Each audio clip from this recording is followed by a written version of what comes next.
Hola, ¿qué tal amigos? Bienvenidos a Identidad. Para mí es un placer acompañarte nuevamente aquí en la TV Nuevo Tiempo. Hoy nos acompaña el pastor Hugo Gómez, quien nos relatará cómo una situación límite de su salud le dejó entrever lo más importante de su vida.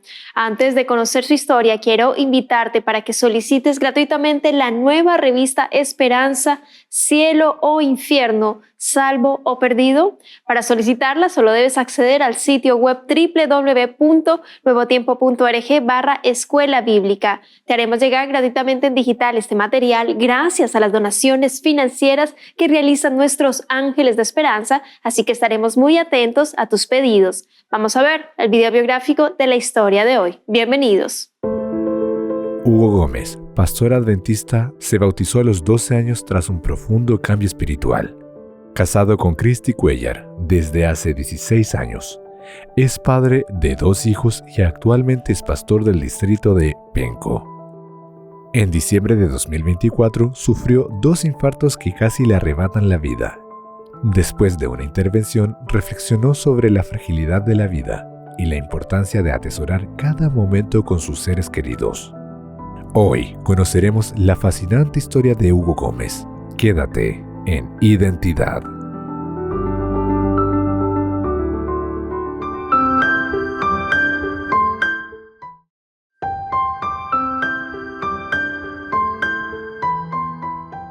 ¿Es posible, como hijos de Dios, vivir momentos de angustia y de dolor?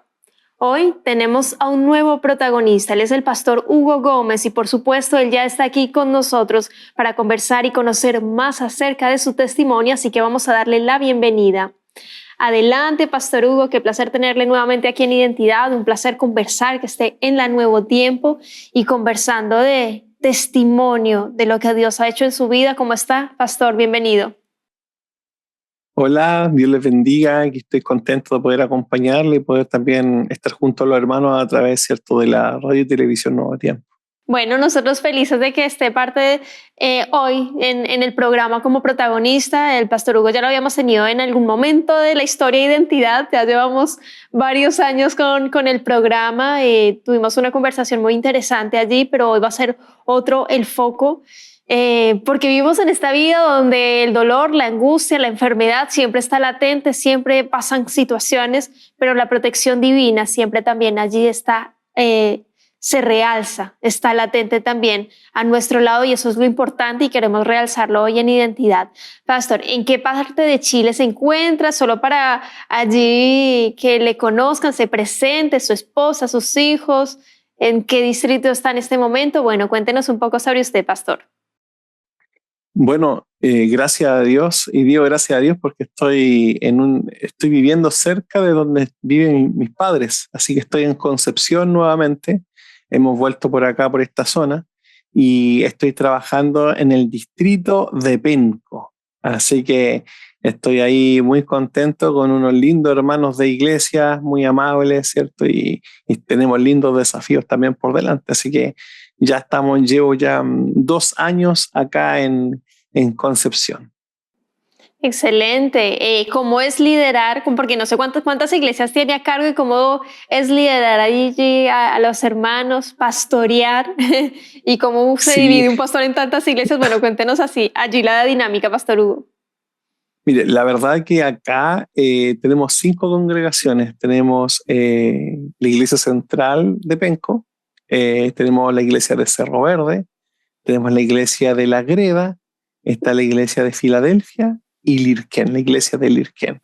Así que tengo 5 congregaciones y la verdad, bueno, estamos casi empezando. Yo prácticamente llevo como un mes en ejercicio porque, bueno, por el problema que tuve de salud, ¿cierto? Hemos vuelto hace no mucho tiempo. Es un gran desafío, pero gracias a Dios también hay lindos hermanos que tenemos ahí para trabajar en equipo. Excelente. Yo quiero que usted me cuente cómo su familia conoció el mensaje de la Biblia. Antes la Iglesia Adventista del Séptimo Día era conocida por el pueblo de la Biblia. ¿Cómo usted conoció del Señor, de Dios, de la palabra, de la Iglesia Adventista, pastor Hugo?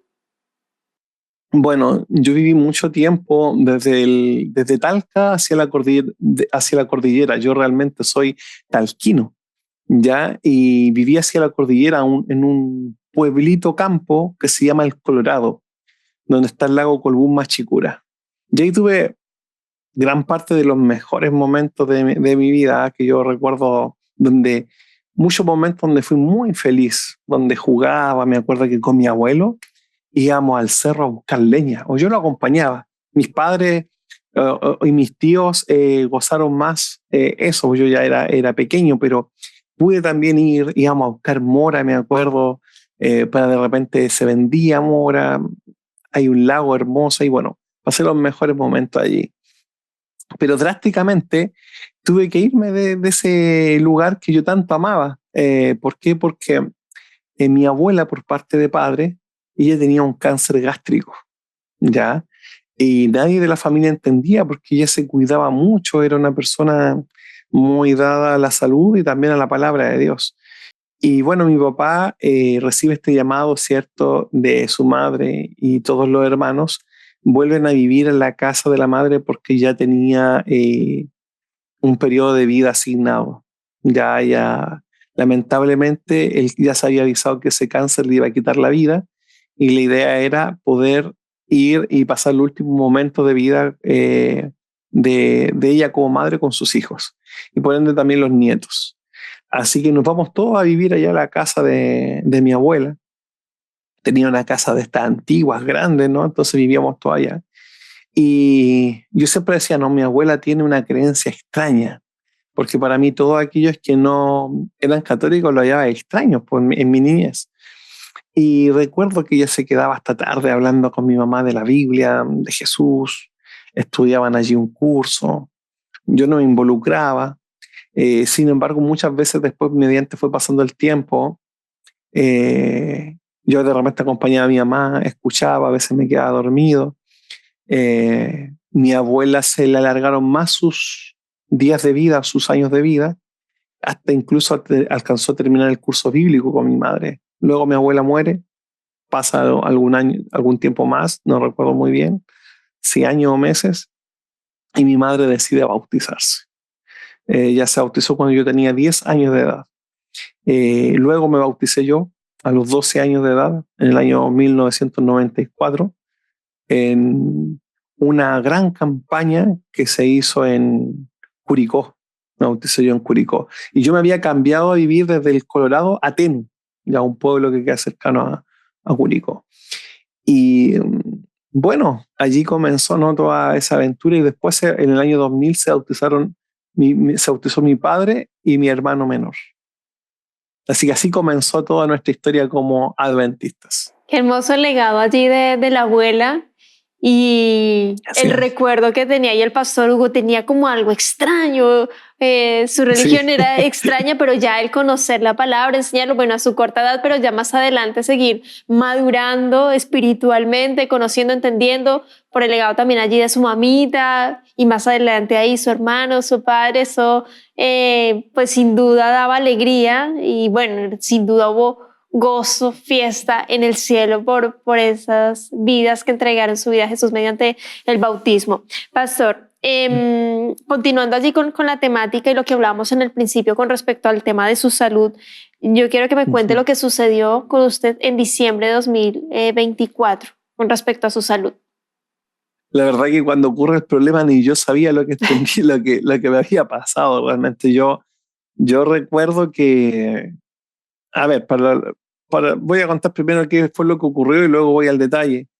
Yo sufrí, si no me equivoco, el 16 de diciembre. Uno fue el 16 y el otro fue el 17 de diciembre. Sufrí 2 infartos, ¿ya? El del día 16 de diciembre fue a las 8:30 de la mañana.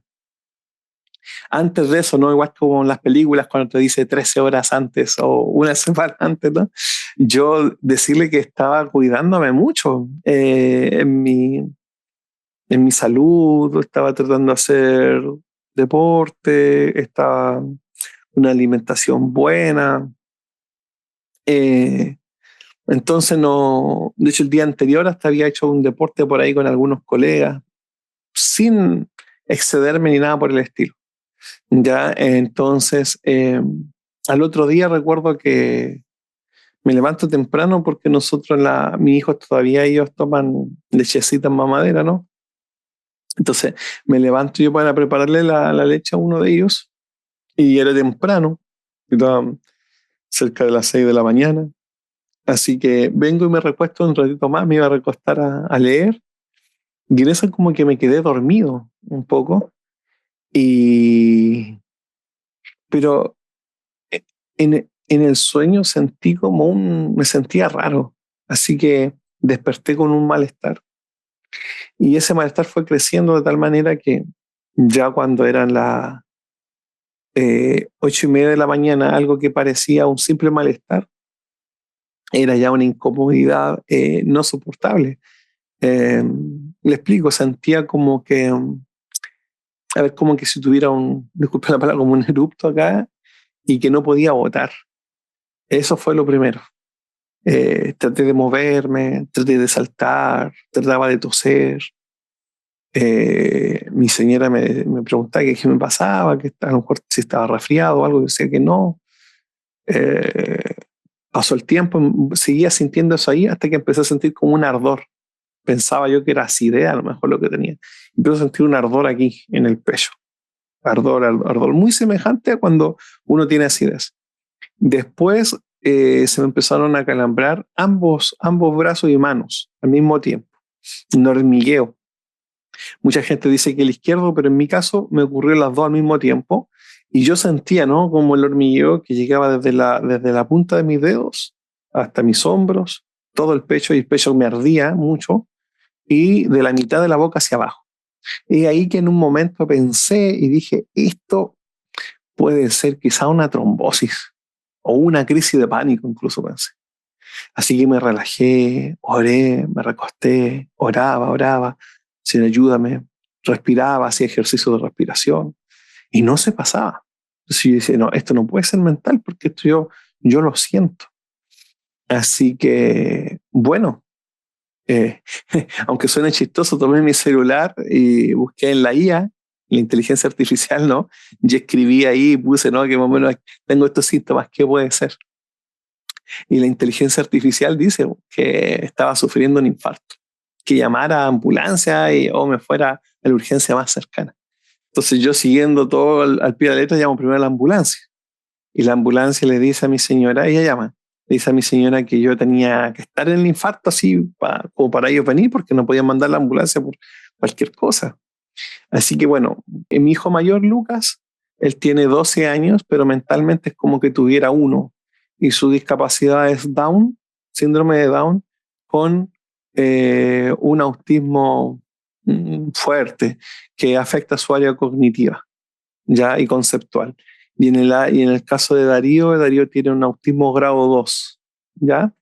Entonces él es un poquito más independiente, mucho más independiente que Lucas, pero Lucas nosotros necesitamos tener otro adulto en la casa para poder tener esta independencia de poder salir o hacer cualquier cosa.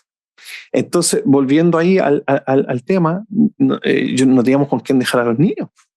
Así que menos mal mi madre, que vive, una bendición, que vive cerca de nosotros, vive muy cerca, ella estaba, porque normalmente mi madre sale en las mañanas también a hacer ejercicio ahí con un grupo ahí de damas, ¿cierto?, para cuidar su salud.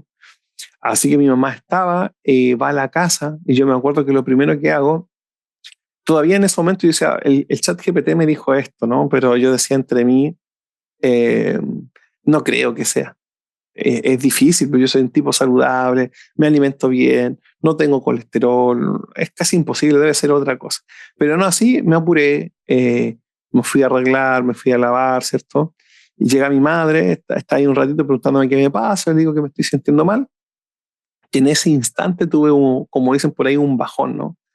Sentía los brazos muy pesados, mis piernas muy pesadas, el ardor lo sentía muy fuerte, mi madre me ayudó ahí a colocarme los zapatos, yo caminé como pude al auto y me fui con mi esposa a urgencia. Llegamos a urgencia y en urgencia ya, ¿cierto? Ahí, bueno, no atendieron, me bajé de todo y me pasan rápidamente y claro, ese día ya me hospitalizaron, me estabilizaron, pero ellos me comenzaron a depilar, me depilaron aquí en la muñeca, me depilaron parte de la pierna, hasta la ingle, el pecho también. Entonces ahí me dicen, que me estaban depilando en varios lugares para ver, me iban a tratar de hacer una intervención, que es cuando te pasan la manguerita para limpiarte, en caso de que ellos consideren que está tapada alguna arteria. Y si ya era algo más grave, también me aprovechaban de depilar el pectoral si es que había que hacer otra clase de operación. Así que bueno, yo ahí ya me empecé a asustar un poco. Y ahí después mi madre me va a ver, yo estaba débil, conversaba muy poco, me faltaba aire, me ahogaba mucho. Mis latidos estaban como de 35 a 38, a veces estaban en 40, habían bajado incluso más. Estaba muy cansado. Luego me acosté, me relajé para dormir. Nosotros estamos hablando cerca de las 3 de la mañana. Y me acuerdo que llegan equipos de reanimación, llegan con algunos instrumentos allí, entran como 4 doctores a la pieza. Y la verdad que en ese momento yo dije, creo que me estoy muriendo. Porque la verdad que nadie me había inyectado nada y tenía como poca conciencia de lo que estaba ocurriendo. O sea, tenía como poco control, es la palabra, de lo que estaba ocurriendo al lado, y me podía mover muy poco. Así que, y mi cuerpo estaba muy relajado. Y yo recordaba que me decía por ahí una enfermera, no se duerma, me decía, actívese, actívese. Y así que yo miraba y después veo que mi corazón va en 10. Y lo positivo de eso es que yo estaba consciente. Así que yo, cuando ella me decía cosas, yo trataba de mover la mano. Y si movía un poco la mano, me subía los latidos de día 12.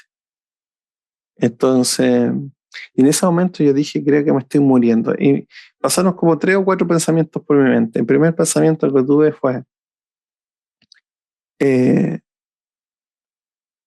oye, me voy a morir solo.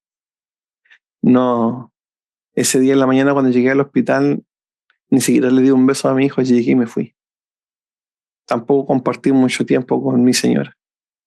Y después yo hice memoria hacia atrás, ¿no? Uno piensa en cosas así, hice memoria hacia atrás y dije, ¿cuántas veces yo, sabiendo que la familia después del Señor es lo más importante, cuántas veces prioricé otras cosas y al final es mi último día, por decirlo así, ni siquiera en mi último día estuve con ellos como debería haber estado, y me dio pena, eso me dio mucha pena. Pensé también en que mi señora, si yo moría, se iba a ir al norte a vivir con su mamá, y que mis papás iban a tener que viajar a verla, y pensaba, ¿no? Y dije, oye, ni siquiera una casa quedamos listos, decía yo entre mí, ¿no? Porque nosotros todavía ahí estamos en el proceso, estamos sí en el proceso de eso, pero en esas cosas sí pensaba, ¿no? También pensé, y ahí viene parte de la segunda, del tema también que vamos a tratar. Pensé y dije, si bien es cierto, yo siempre disfrutaba a mi hijo, pero si pongo en balanza, y no es queja para el Señor, creo que he llorado más por ellos de lo que he gozado por ellos. Y me acuerdo que estaba ahí y dije, me faltó disfrutarlos más. Me faltó disfrutarlos más.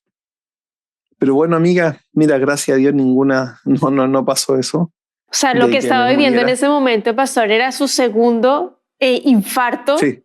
Todavía consciente, viendo ahí a lo lejos de que su corazón se detenía, pausaba más lento, y la enfermera, muy base, no se duerma, y todos esos pensamientos, feedback. ¿Cómo está hoy, pastor, y cómo salió de allí? Yo creo que fue la mano de Dios, sí, amiga. Sí, pastor. Fue totalmente la mano de Dios, porque fue en la noche y en la clínica en ese entonces no estaba, estaba el médico de turno, estaban los TENS, estaba la enfermera, estaba auxiliar, gente que ha sido, pero no estaba un cardiólogo ahí. Y mira, gracias a Dios no tuvieron que estabilizarme de ninguna manera. Solo yo no supe bien qué cosas me iban inyectando allí, pero no me pusieron electroshock ni nada por el estilo. Solo la indicación que tenía, que en ese momento no me durmiera, que me moviera aunque sea un poquito. Así que yo dentro de cómo estaba lo hice y poco a poco se me fue pasando el sueño. Y estuve en ese estado hasta las 7 de la mañana. Así que a las 7 de la mañana me llevaron a una ecografía igual, aunque ya ellos tenían claridad de lo que me había pasado. La ecografía le iba a mostrar qué es lo que tenía y todo eso. Así que ahí la ecografía mostró los infartos. Así que luego de eso me llevaron ahí al cardiólogo. De las 7 de la mañana a las 11 de la mañana me llevaron al cardiólogo. Así que ahí el doctor me dicen que me van a operar. O sea, me van a hacer no era realmente una intervención. Y la intervención aquí creo que no se debe notar, pues, pero aquí tengo una pequeña marquita. Entonces acá te meten, ¿cierto? Una cámara, un pequeño cable aspirador, ¿cierto? Otro cable más creo que va despejando, ¿no? Entonces el doctor me avisa y me dice que yo tuve una trombosis en el corazón, donde venitas del corazón de cierta parte explotaron, ¿ya? Y esa explosión que causó una hemorragia muy grande de adentro hacia afuera, y esa hemorragia trizó el escudo, así como que lo abrió, ¿no? Se trizó y las partículas que salieron entraron a la arteria y taparon la arteria. Ya, y esas causaron el primer infarto, el de los 38 o 40 latidos, el del día 16. Y el segundo infarto, el de las 3 de la mañana del día 17, fue causado ¿por qué? Porque habían quedado partículas, pero el hecho de yo colocarme en pie para poder hacer mi necesidad de orinar, ¿cierto? Hizo que se tapara más todavía y que quedara casi completamente tapado y causó el segundo infarto. Entonces, bueno, ahí me retaron un poco a mí también. También le llamaron la atención ahí a las personas, pero la verdad es que las personas también lo trataron para ayudarme también por mi situación. Así que yo le pregunté cuál fue la causa, por qué me pasó esto. Le dije, porque me dice, lo tuyo no fue por colesterol, no fue un problema tuyo netamente de salud, fue algo que vino. Entonces yo le dije y le pregunté por qué, me dijo, mira, solo Dios lo sabe. Lo único que te puedo decir, me dijo, es que tienes que darle gracias a él. Dijo, parece que el doctor era creyente. Me dijo, tienes que darle gracias a él porque debería haber muerto, me dijo, sobre todo en el segundo infarto.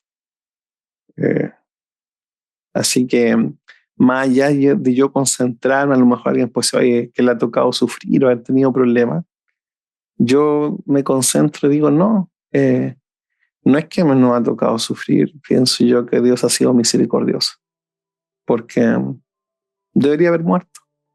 Y Dios me dio una segunda oportunidad para gozar más a mi familia, para darle el lugar que realmente ellos se merecen, para dejar de llorar tanto y que la balanza... Sí, y que la balanza vaya más por ese lado, ¿no? Yo quiero agradecerle por su tiempo, por la disposición, por habernos contado allí detalles tan íntimos y de lo que sucedió con su salud. Y bueno, invitarle para que en 30 segunditos nos deje un mensaje final, un llamado a quienes están viendo, escuchando la historia que les diría para cerrar su capítulo. Adelante, pastor. Sí, solo les diría lo siguiente. Según Isaías capítulo 40, versículo 31, dice, pero los que confían en Yahvé renovarán sus fuerzas. Extenderán las alas a semejanza de una paloma. Correrán y no se cansarán. Caminarán y no se fatigarán. Me encanta el texto porque si bien cierto te da la esperanza, pero me gusta donde dice correrán y no se cansarán, pero deben correr. Pero el tomado de la mano del Señor no te va a cansar. La carga va a ser liviana porque uno aprende a depender del Señor. Dice caminarán y no se fatigarán. O sea, no se van a fatigar, pero deben caminar. Es lo mismo. La vida no está exento de problemas. En la vida tienes que caminar, tienes que correr. Van a venir enfermedades, van a venir problemas que no esperas y que a lo mejor no te has preparado para ello. Pero hay que aprender a confiar en el Señor. Al final la historia del hijo de nosotros como hijo de Dios no se resume en esperar la respuesta de Dios ni en esperar los milagros de Dios. Se resume en aprender a confiar en Él. Así que eso, aprendamos a confiar en el Señor porque de seguro vamos a andar más tranquilos, vamos a gozar. Y si los problemas no se acaban en esta vida, tenemos que estar tranquilos porque Cristo viene pronto. Amén. Muchas gracias, Pastor Hugo, por ese mensaje final que nos invita a levantarnos, a correr, a caminar, porque no nos vamos a cansar, porque vamos a tener esas nuevas fuerzas en Cristo Jesús. No hay que dejar de hacer las cosas, hay que hacerlas para honra y gloria de Dios, disfrutar que tu vida sea un pedacito de cielo con Jesús, mientras Él viene muy pronto a buscarnos. Que Dios te bendiga, querido amigo, querida amiga. Nos vemos en un próximo capítulo aquí en Identidad y por supuesto te dejo la invitación para que continúes en la sintonía de Nuevo Tiempo, canal de esperanza.